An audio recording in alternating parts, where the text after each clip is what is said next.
The Gold Coast 1029, Hot Tomato, Moira and Big Trev for your Monday drive home. Don't forget, we're also on iHeartRadio, which is free. You can download. Take us everywhere. Well, you know how I set myself a challenge, 50 books Yes. in 1 year? Yes. Yeah, I've stalled at 4.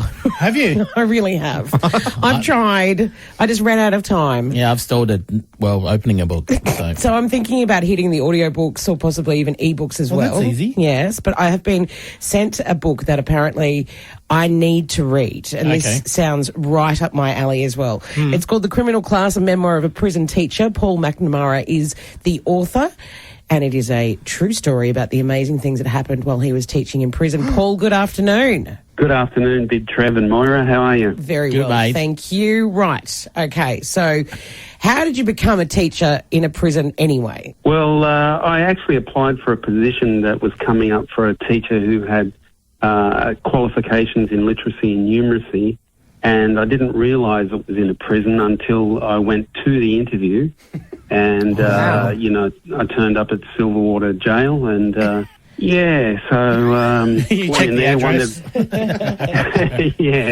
checked the address and, wondered what I got myself into there. So, yeah, well, it wasn't by design. No, it wasn't what you grew up wanting to do as a kid? No, okay. Journalist, prison teacher. Yeah, sure. Hey, what were your expectations when you went for the job and then you actually got it? Because I wasn't really sure about teaching in the jail, I didn't really have many expectations. But when you first arrive, there's the barbed wire, there's the guards. Yeah. Every door you go into closes behind you. There's radios, all this security. You got the guys behind the fence there all staring at you and calling out to you because they think you're a parole officer or Can you a get drug a good counselor. Yeah.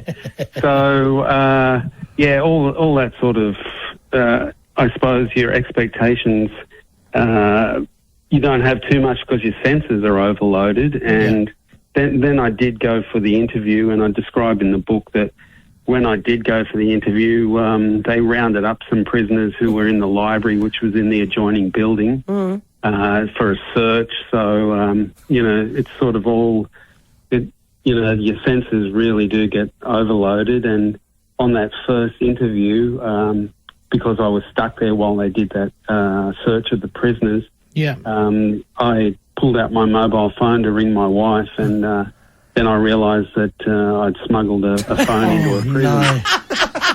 Yeah.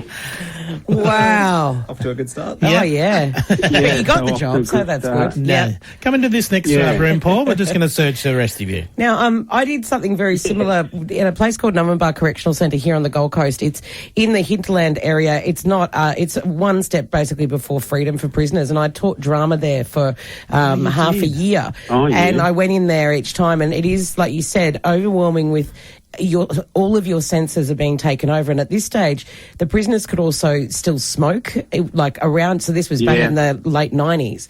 So let me tell you what, I learned how to roll a cigarette with one hand. It was quite amazing. But it is that feeling of, it's a weird feeling when you're the one who gets to walk out. I always found that to be the strangest. Yeah, they're just very strange. And I even remember one day looking at the prisoners on the yard, and there were a few birds up on the fence, and then they were flying away, and I was thinking, what the prisoners must think of that. But there were some pretty scary kind of characters that you meet in the jail, and so it was good to be able to walk out the gate in the afternoon and not be locked up and on the other side when they bolt the door. We are going to bring more of the chat with Paul to you during the week. Yeah. Because he has some amazing stories. Yeah, awesome. One about a poor guy who was confused with being a community service prisoner. Yeah.